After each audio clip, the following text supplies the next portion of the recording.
Assalamualaikum warahmatullahi wabarakatuh.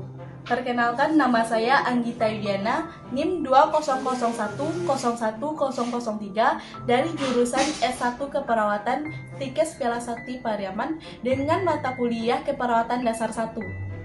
Nah, pada kesempatan ini saya akan menjelaskan sedikit tentang kebutuhan istirahat dan tidur.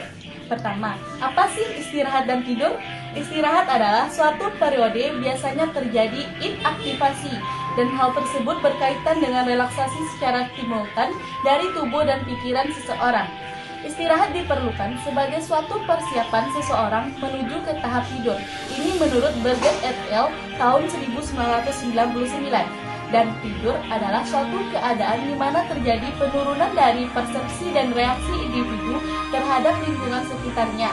Ini menurut Heiter 1980 dan dalam Kozier 1992. Selanjutnya ada mekanisme tidur. Ini terdiri dari 3 pendapat para ahli. Yang pertama yaitu teori Semix, yang menurutnya yaitu tidur adalah peningkatan karbon dioksida atau CO2 yang menyebabkan rasa mengantuk. Dan yang kedua, para ahli neurofisiologis, tidur adalah sekresi hormon serotonin yang menyebabkan rasa ngantuk. Dan yang ketiga, teori feedback, kelemahan sel-sel saraf yang menyebabkan rasa ngantuk. Selanjutnya ada 4 tanda-tanda menjelang tidur. Yang pertama yaitu terjadinya pernapasan melambat. Yang kedua, otot-otot dalam tubuh menjadi rileks. Yang ketiga, adanya proses menguap, yaitu sebagai tanda tubuh beradaptasi akibat pernapasan melambat. Dan yang keempat, adanya suhu badan menurun. Selanjutnya ada tahap-tahap tidur yang terdiri atas 2, yaitu tidur REM atau Rapid Eye Movement, yaitu suatu periode tidur yang mengalami gerakan mata dan kedutan pada kelopak mata yang disebut sebagai eyelid twitch. Dan yang kedua ada tidur NREM atau Non-Rapid Eye Movement, yaitu suatu periode di mana selama tidur tidak terlihat adanya gerakan bola mata dan kedutan kelopak mata. Nah, yang pertama yaitu REM, yang disebut sebagai paradoxical sleep, sebagai puncak tidur. Ciri-cirinya yaitu 1. Sangat sulit dibangunkan. Dan yang kedua, pada orang dewasa, tahap ini 20-25% dari tidur malam. Bila seseorang terbangun pada tahap ini, mereka dapat mengingat mimpi mereka. Yang ketiga, biasanya terjadi 80-100 menit setelah orang tertidur. Yang keempat, semakin lelah seseorang, semakin cepat mengalami tahap ini. Selanjutnya, tahap tidur non-REM terdiri atas 4 tahap. Yang pertama, tahap pertama yaitu merupakan tahap tidur yang sangat ringan. Yang kedua, gel otak mempunyai tegangan yang rendah. Yang ketiga, pada tahap ini seseorang akan merasa mengantuk dan rileks. Terjadi gerakan bola mata dari kiri ke kanan, denyut jantung dan pernapasan menurun. Yang keempat, seseorang yang tertidur pada tahap ini akan mudah dibangunkan.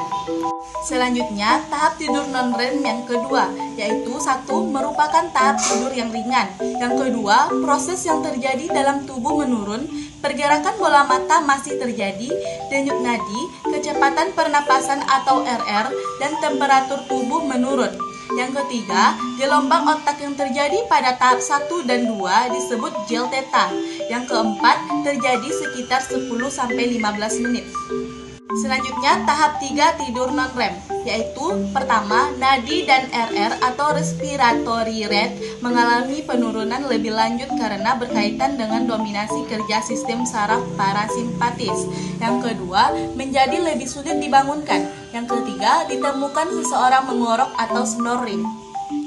Nah, dan terakhir tahap 4. Pada tahap 4 yaitu tahap tidur dalam. Dan kedua, nadi dan respiratory rate menurun sebanyak 20-30% dibandingkan pada saat bangun. Dan yang ketiga, jarang bergerak dan sangat sulit dibangunkan. Selanjutnya, kebutuhan tidur berdasarkan usia. Pertama, pola tidur seseorang akan berbeda satu dengan lainnya sepanjang siklus hidup sesuai dengan usia dan tingkat pertumbuhan. Yang kedua, penurunan seringkali terjadi pada waktu yang digunakan untuk tidur secara keseluruhan, yaitu pada tahap 4 non-REM dan pada tahap tidur REM. Faktor yang mempengaruhi pola tidur. Terdapat 7 faktor yang mempengaruhi pola tidur. Pertama, penyakit fisik atau illness, yaitu rasa sakit yang diderita oleh klien dapat mengakibatkan seseorang sulit tidur. Demikian juga juga dengan gangguan pernapasan. Contohnya, sesak napas, hipoksia atau hiperkapnia. Yang kedua, penaikan sekresi asam lambung selama tidur REM dapat mengakibatkan pola tidur seseorang terganggu karena rasa sakit yang ditimbulkan oleh iritasi pada lambung. Yang ketiga, penyakit hipertiroidisme menyebabkan perpanjangan waktu pre-sleep sehingga seseorang mengalami kesulitan untuk tidur. Yang keempat, penaikan suhu tubuh diidentifikasi dapat menyebabkan penurunan kualitas dan kuantitas tidur pada tahap 3 dan 4 non-REM serta tidur REM. Yang kelima, seseorang yang mengalami gangguan perkemihan pada malam hari sering terbangun hanya untuk berkemih dan hal ini terkadang membuat seseorang tersebut mengalami kesulitan untuk tidur kembali. Faktor yang mempengaruhi pola tidur kedua yaitu lingkungan yang mempunyai kontribusi yang sangat besar terhadap kelangsungan tidur seseorang. Yang keduanya, kebisingan, suhu ruangan yang terlalu panas atau dingin, cahaya, jenis dan ukuran tempat tidur, jenis kasur yang digunakan, kehilangan atau kehadiran pasangan bisa mempengaruhi kemampuan seseorang untuk tidur. Faktor yang ketiga yaitu gaya hidup. Seseorang yang mengalami kelelahan akan mudah untuk tidur, dan kelelahan mempengaruhi pola tidur seseorang, di mana semakin seseorang merasa lelah maka periode REM semakin singkat. Selanjutnya, faktor yang keempat yaitu stres psikologis adalah kecemasan menekan kadar norepinefrin dalam darah sebagai hasil dari stimulasi sistem saraf simpatis. Yang kedua, perubahan zat kimia ini menyebabkan seseorang mengalami kesulitan untuk mencapai tahap tidur 4 non-REM dan REM serta perubahan waktu untuk bangun. Ini berdasarkan Clock 1988 dalam Hozier 1992. Selanjutnya, faktor yang kelima ada obat-obatan, yaitu obat-obatan jenis hipnotik dan barbiturat mengurangi tidur REM. Yang keenam, penggunaan alkohol dan stimulan, yaitu pola tidur seseorang yang meminum alkohol akan mengalami gangguan tidur REM.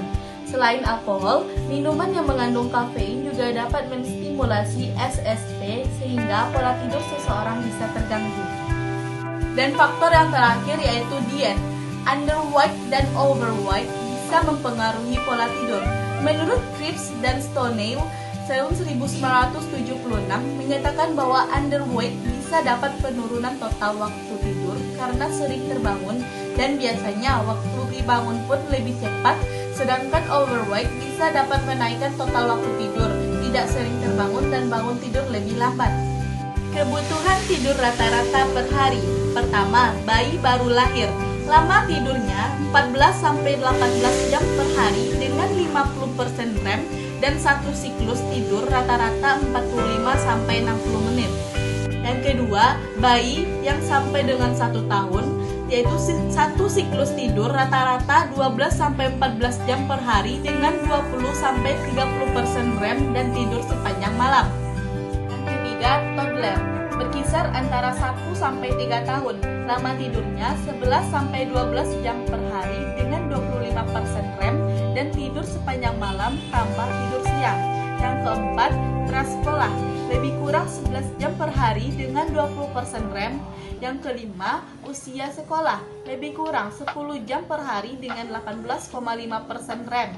Yang keenam, dewasa muda, 7-8 jam per hari dengan 20-25% REM.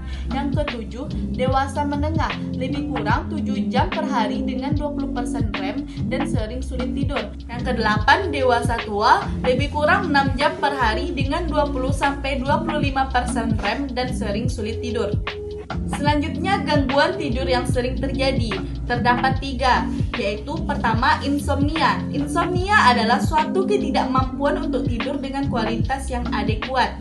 Insomnia bisa ditimbulkan oleh ketidaknyamanan secara fisik, tetapi lebih sering oleh karena stimulasi mental yang berlebihan, bisa dapat kecemasan, seseorang yang kecanduan obat-obatan atau minuman yang mengandung alkohol yang bisa menimbulkan insomnia.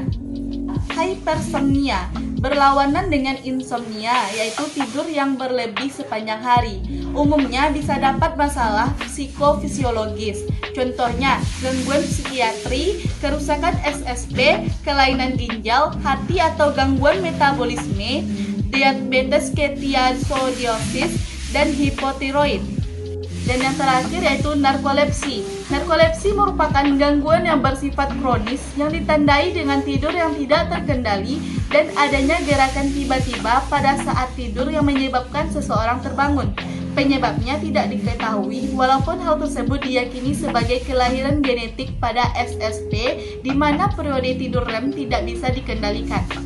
Nah, kesimpulan dari pelajaran kita hari ini yaitu istirahat adalah suatu periode biasanya terjadi inaktivasi dan hal tersebut berkaitan dengan relaksasi secara simultan dari tubuh dan pikiran seseorang. Dan tidur adalah suatu keadaan di mana terjadi penurunan dari persepsi dan reaksi individu terhadap lingkungan sekitarnya. Ada dua jenis tahap tidur yaitu REM dan non-REM. REM yaitu suatu periode tidur yang mengalami gerakan mata dan kedutan pada kelopak mata, dan non-REM yaitu suatu periode di mana selama tidur tidak terlihat adanya gerakan bola mata dan kedutan kelopak mata. Terdapat 7 faktor yang mempengaruhi pola tidur seseorang yaitu penyakit fisik, diet, stres, psikologi, obat-obatan, penggunaan alkohol dan stimulan, lingkungan dan gaya hidup. Baiklah, itulah materi yang dapat saya sampaikan hari ini. Apabila ada kesalahan kata, alamat, dan tujuan, saya mohon maaf. Wabillahi taufiq wal hidayah. Wassalamualaikum warahmatullahi wabarakatuh.